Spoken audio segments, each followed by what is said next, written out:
Bos, siapa sangka seorang maestro fashion sekelas Anne Avanti kini dikenal juga sebagai pembuat roti jadul yang jadi buruan banyak orang. Dari panggung mode hingga dapur roti sisir, Anne Avanti nggak cuma kejar cuan, tapi juga punya misi mulia. Halo bos, kita jumpa dengan Bunda Anne Avanti di toko kue jadul yang memproduksi kue sisir. Nah, banyak yang penasaran pasti bagaimana proses sampai terwujudnya kue sisir di toko kue jadul. Ayo kita ikutin perjalanannya di Cuan Bos.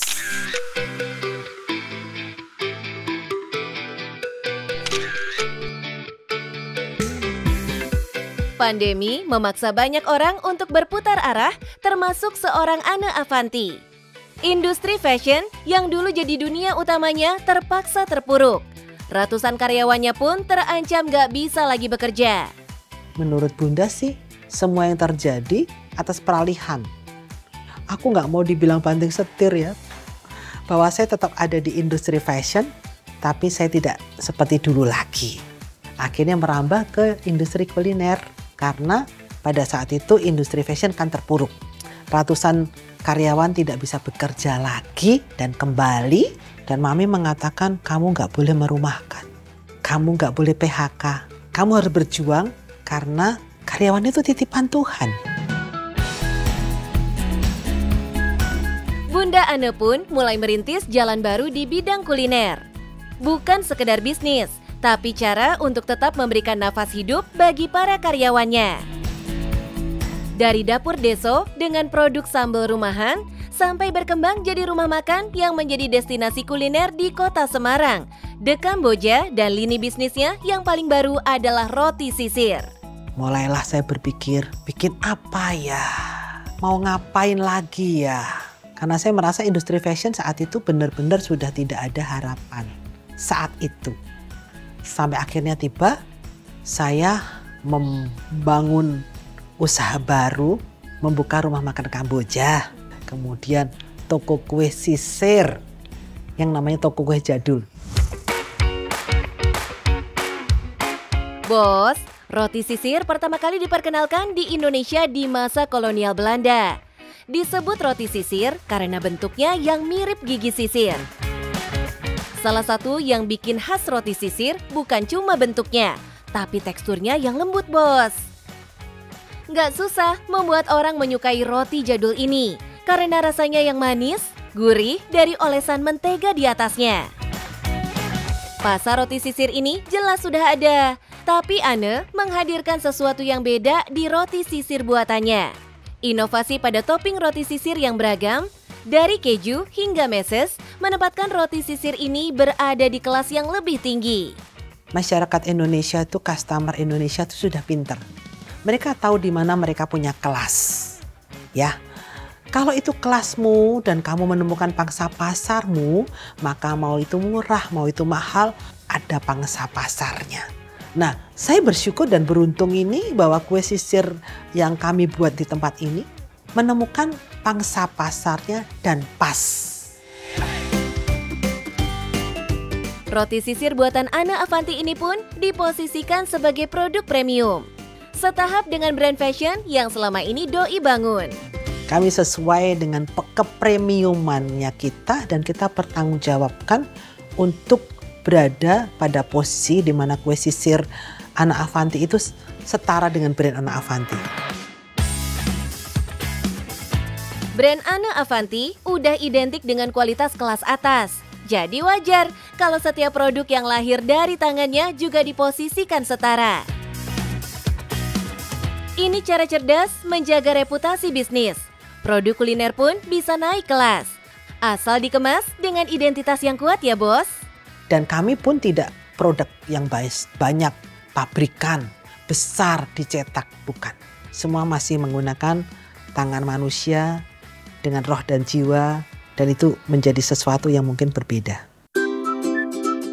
Meski berlabel premium, harganya tetap wajar di kelasnya. Kisaran Rp15.000 sampai Rp20.000 per potong. Tetapi sebetulnya Premiumnya ini adalah karena memang bahan bakunya itu berbeda dengan produk yang lain. Seperti misalnya ketika kamu mau makan roti pisang. Ada yang 1.000 loh, masih ada di sini. 2.000 ada, 30.000 ada. Itu lebih mahal dari kue sisir. Kue sisir ini normal, 15-20.000. Normal harganya.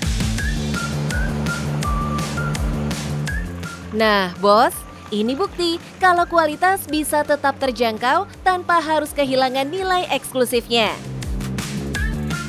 Apalagi roti sisir Ana Avanti sempat viral berkat review spontan dari seorang tokoh publik ternama. Komentar jujur tanpa skrip itu bikin roti jadul ini mendadak jadi buah bibir banyak orang.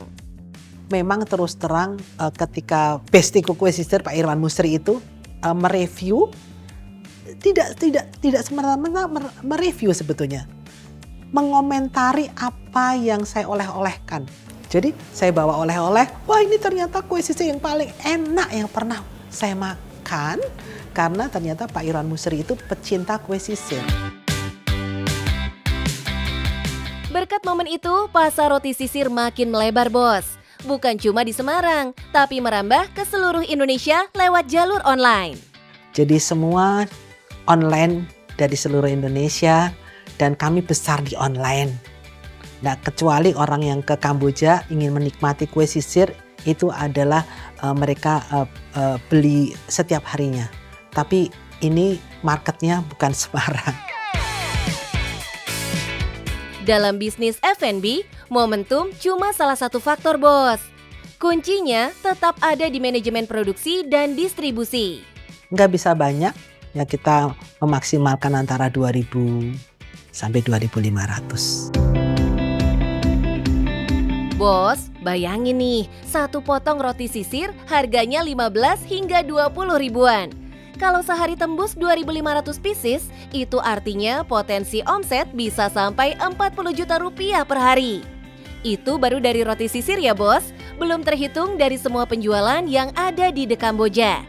Dengan menu-menu makanan tradisionalnya. Semua dijual di sini, dibikin di sini, mateng di sini. Dipindah ke tempat pemolesan kue sisir, dibeli di situ. Lalu dilakukan pengiriman juga di sini, jadi tidak ada yang dititipkan sama sekali. Dari sisi bisnis, strategi ini jitu banget ya, Bos. Supply dibatasi, demand dibiarkan tinggi. Sementara semua proses dilakukan in-house dari produksi sampai pengiriman. Bos, di balik setiap potong roti ini ada tim yang solid, proses yang terjaga, dan filosofi kerja yang ditekanin secara konsisten. Dan ini yang membuat bisnisnya berbeda. Bukan sekedar jual produk, tapi juga menjual nilai dan integritas. Setiap hari, Bunda Ane juga nggak pernah absen untuk menyapa customer yang datang ke restoran The Kamboja miliknya. Bunda Ane paham banget, di bisnis F&B, kepuasan konsumen itu puncak segalanya. Dan loyalitas hanya muncul dari produk yang berkualitas dan dijalankan dengan kejujuran.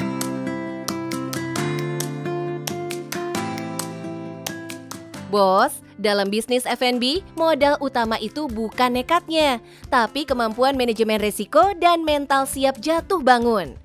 Pengusaha yang mampu bertahan adalah mereka yang punya strategi jelas, sekaligus kuat mental untuk bangkit saat kondisi berubah. Nah, Bos, untuk teman-teman yang mau berjuang, mau berusaha, jatuh itu biasa. Dan proses untuk sampai hari ini itu butuh rasa sakit, butuh pengorbanan, dan butuh bagaimana kita percaya bahwa semua itu ada prosesnya. Jadi jangan kita takut dengan prosesnya dan kita lalui bersama dengan usaha yang kita bangun. Kita percaya bahwa tidak mungkin itu akan mungkin karena percaya. Yang penting cuan, Bos, tapi harus ada love ya.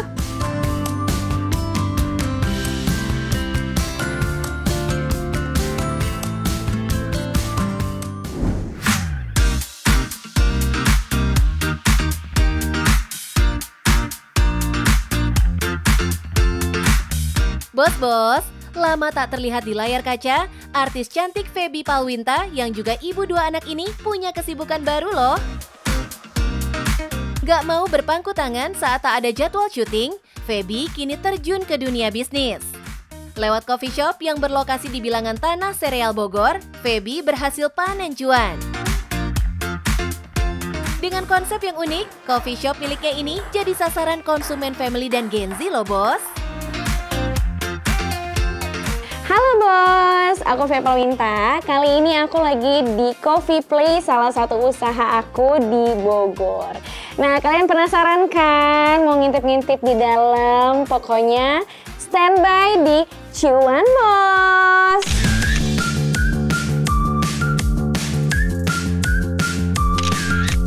Bos, siapa sih yang gak kenal sama Feby Palwinta? Puluhan judul sinetron hingga FTV sudah pernah doi bintangi. Namun setelah menikah dan punya anak, Feby mulai mengurangi aktivitasnya di dunia hiburan tanah air. Dan hampir setahun belakangan ini, Feby fokus membangun bisnis F&B. Coffee Play, sesuai namanya, berkonsep tempat nongkrong yang asyik dan seru untuk segala usia. Lewat bisnisnya ini, Feby ingin menggabungkan hidangan lezat dengan hiburan modern. Marketnya tuh lebih ke anak-anak muda sih. Karena kan anak-anak muda sekarang kalau nongkrong tuh biasanya kan gadget banget ya. Nah makanya kita bilang play itu karena berharapnya gimana sih caranya anak muda sekarang tuh bisa berinteraksi satu sama lain tanpa gadget. Ataupun kalau ada gadget tuh minim aja gitu. Nggak harus yang bener-bener semuanya gadget terus kan. Jelas, board game jadi daya tarik utama buat konsumen anak muda. Ada puluhan jenis board game yang Feby sediakan. Dijamin bos, bikin waktu nongkrong bersama teman semakin seru dan menyenangkan. Gak cuma board game, Feby menghadirkan juga meja pingpong di coffee shopnya ini. Oh iya, semua fasilitas ini bebas digunakan pengunjung tanpa minimum charge loh bos. Feby juga punya ruangan private di coffee shopnya ini. Uniknya sudah dilengkapi fasilitas PlayStation juga loh bos. Ya, kalau di sini sebenarnya nggak ada minimum charge-nya. Jadi kalau kalian di sini tuh udah belanja makanan minuman 250.000, kalian udah free aja pakai ruangan ini. Maksimal 1 jam sebenarnya. Nah, ini yang paling gong. Feby tahu banget kalau Gen Z lagi seneng banget dokumentasikan diri di Photobox. Hasil foto dengan gantungan kunci ini dibanderol 37.500 saja bos. Anak-anak muda zaman sekarang juga sukanya kan semuanya serba estetik ya. Jadi kayak setiap spot cafe tuh bisa dijadiin foto yang instagramable banget. Jadi ya salah satunya itu. Di balik tempatnya yang kece, ada puluhan makanan dan minuman yang tak lepas jadi daya tarik. Harganya mulai dari 18.000 saja bos. Ada pilihan menu snack, main course dari nasi goreng, noodles, rice bowl, dan dessert. Minumannya pun bervariasi dari berbagai jenis kopi maupun non-kopi. Di sini ada cimol, kayak kafe ada cimol tuh jarang banget kan. Terus ada es cool-cool, jadi makanan jadul zaman dulu kayak pisang di es gitu. Terus dibalurin pakai coklat gitu. Nah bos, konsep kafe gini sih memang masih jarang banget. Secara tidak langsung, Feby menjawab kebutuhan yang ada. Sebelum buka tempat ini, ternyata doi harus visit cafe to cafe sampai menemukan konsep Coffee Play ini loh bos. Kafehan gitu loh, jadi kayak aku sama suami aku kadang-kadang kita ke Bandung, kemana, atau kita keluar kota, kadang tuh kayak nyobain di sini kafe di sini, oke ya kalau di sini tuh bagus sih, tapi kayak kurang ini ya. Ya itu dia kayak pikiran aku dan pikiran suami aku akhirnya kita satukan. Jadi penasaran kan cuannya gimana nih bos? Sebenarnya dua-duanya sama sih, cuan-cuan juga. Sebenarnya aku lebih memilih usaha sih. Feby jelas kasih bukti kalau berbisnis jangan setengah-setengah. Doi tentukan target marketnya sampai ketemu konsep kafe yang berbeda dari tempat lain. Hasilnya, kafenya rame diserbu anak muda, yang artinya cuan dong, Bos. Nah bos, dimanapun kalian berada, para pengusaha, pokoknya jangan patah semangat. Pokoknya kalian harus tetap semangat ya mengembangkan bisnis kalian. Usahakan tim-timnya juga solid. Dan juga yang terpenting adalah cuan bos.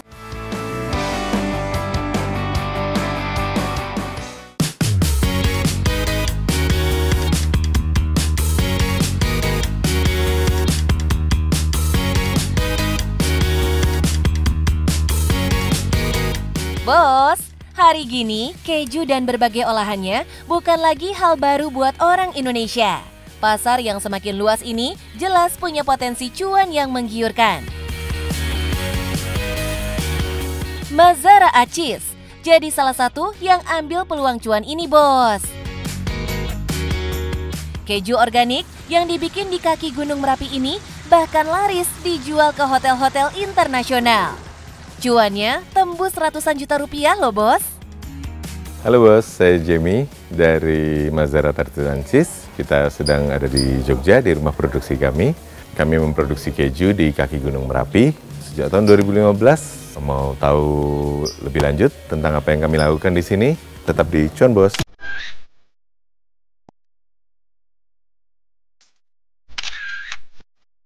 Usaha ini ternyata lahir bukan dari sekedar ide buat raup cuan, tapi dari kebutuhan yang sangat personal loh, Bos. Berawal dari hobi membuat keju sejak 2005, semua berubah ketika anak pertama Jamie lahir dengan kondisi kesehatan khusus. 2011 anak lahir, kebetulan ada kondisi khusus. Anak pertama lahir ada kondisi khusus bocor jantung. Bocor jantung, 2 lubang.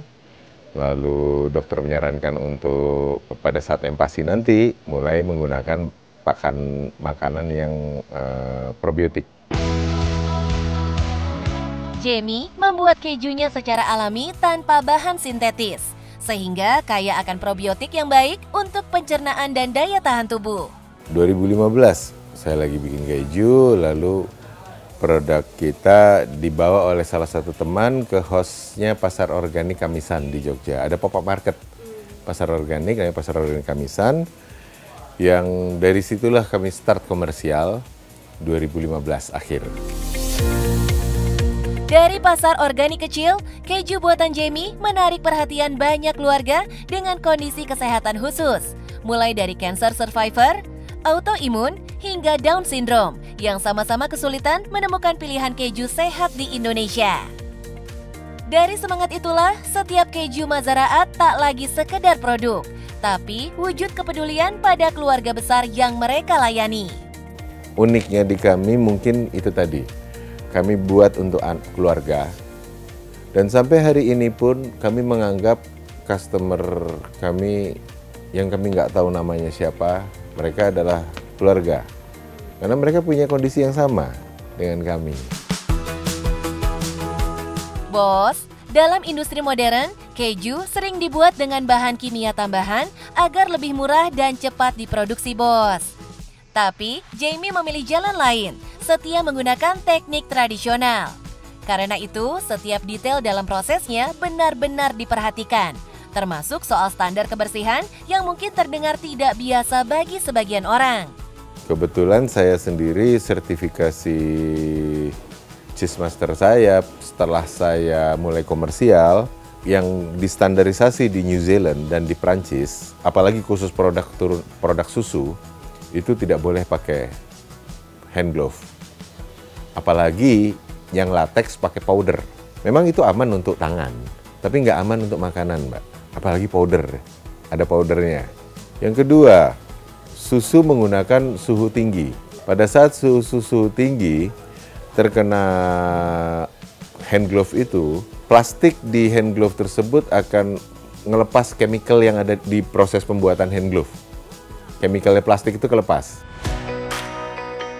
Standar ini bukan sekedar soal higienitas saja, Bos, tapi juga mencerminkan disiplin seorang cheese master yang menekankan keamanan pangan di atas kenyamanan pribadi.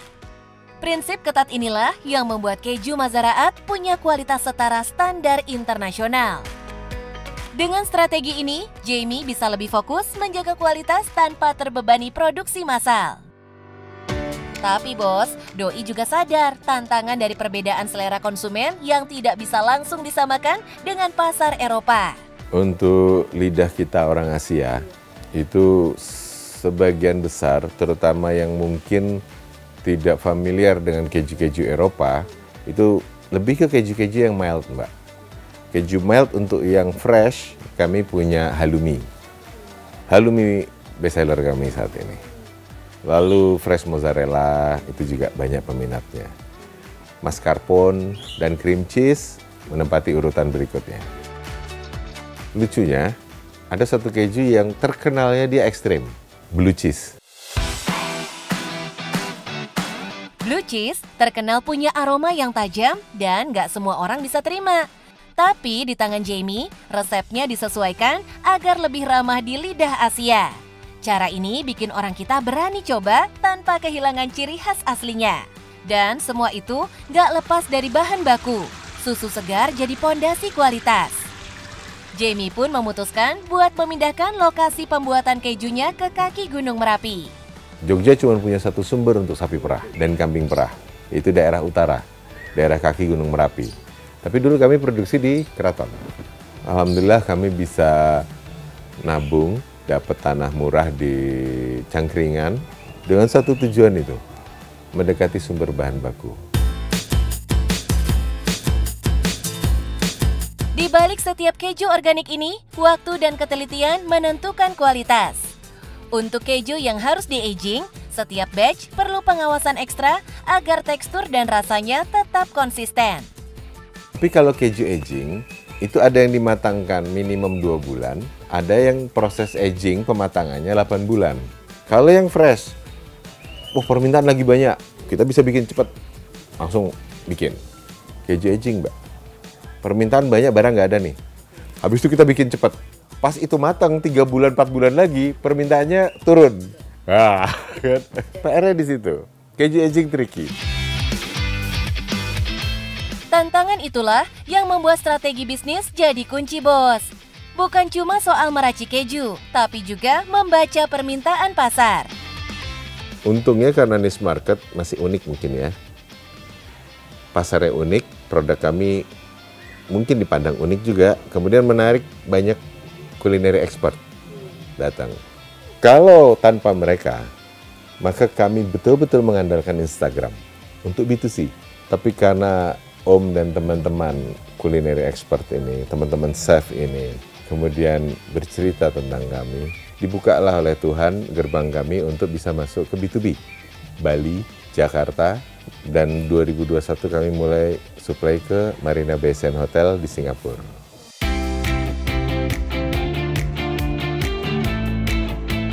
Bos, strategi Jamie bukan sekedar menjual keju, tapi membangun brand. Doi memetakan konsumen inti, memanfaatkan tren sosial media, dan menciptakan produk custom untuk restoran dan hotel premium. Pendekatan ini membuat keju bikinannya bisa diterima berbagai segmen, sekaligus menempatkannya sebagai keju berkualitas di pasar lokal maupun internasional. Kalau untuk retail, keju Mazaraat bisa dinikmati mulai dari yang paling ramah di kantong, mozzarella low fat yang harganya kisaran 200.000 per gram, sampai yang paling eksklusif, Savera alias hard goat cheese yang harganya bisa tembus 570.000 per gramnya. Oh, capacity kita max per batch-nya 500 liter, Mbak. Sapi aja. Kambingnya kita max-nya 150 liter. Bos, dari perjalanan bisnis yang dilakoni Jamie, kita belajar satu hal. Bisnis yang bertahan panjang bukan sekedar ikut tren, tapi harus punya fondasi kuat. Dan itulah yang membuat keju lokal ini bisa naik kelas. Dari dapur rumahan bisa laku di pasar internasional. Nah bos, untuk memulai proses pembuatan keju dan berbisnis di bidang keju ini, nggak banyak saran yang bisa saya berikan selain konsisten atau istiqomah, lalu berusaha lebih baik dari waktu ke waktu, ada passion, suka dengan produknya, dan yang penting cuan bos.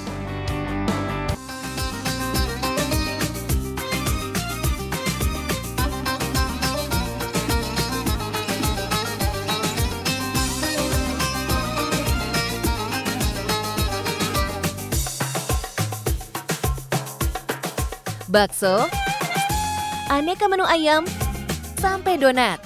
Deretan makanan ini jadi sumber cuan warga negara Indonesia yang berbisnis di negara Turki loh bos. Pelanggan restonya gak cuma orang Indonesia, tapi juga warga setempat hingga para turis yang berkunjung ke kota Bursa. Merhaba bos, saya Vivi Anggraini, owner dari Asian Corner Resto di Bursa. Penasaran dengan perjalanan saya? Tetap di Cuan Bos.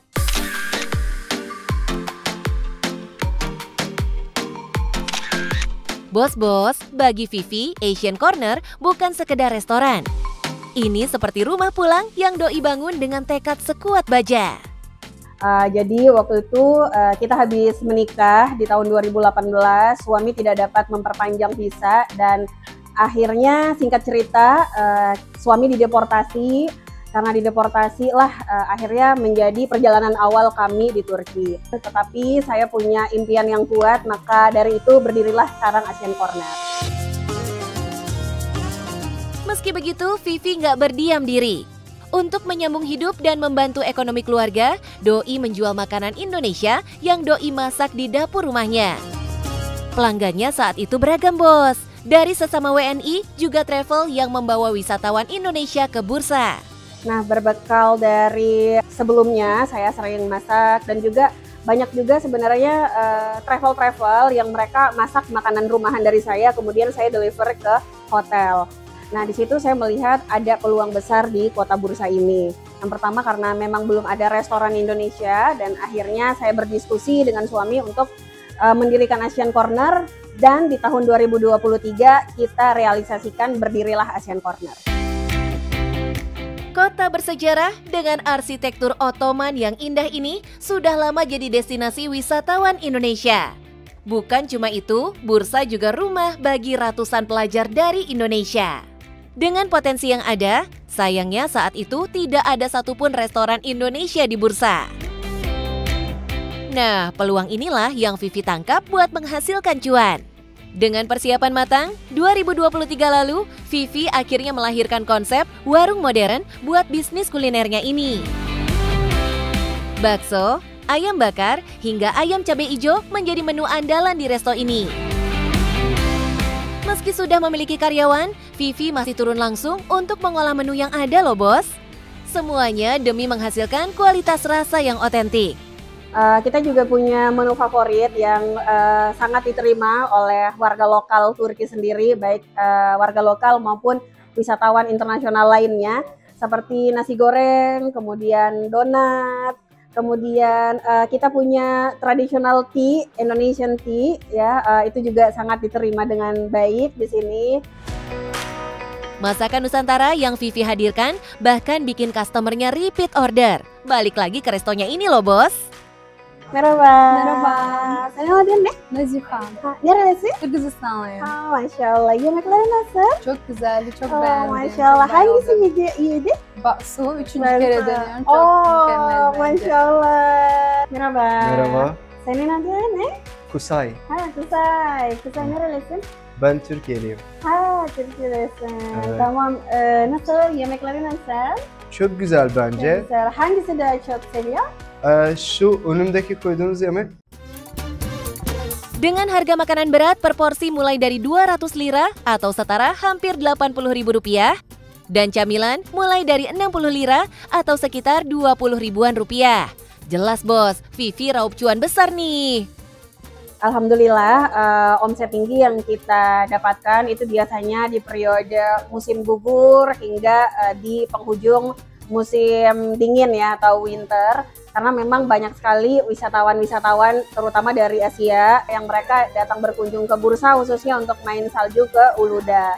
Nah, di saat periode ini omset kita bisa meningkat 100%.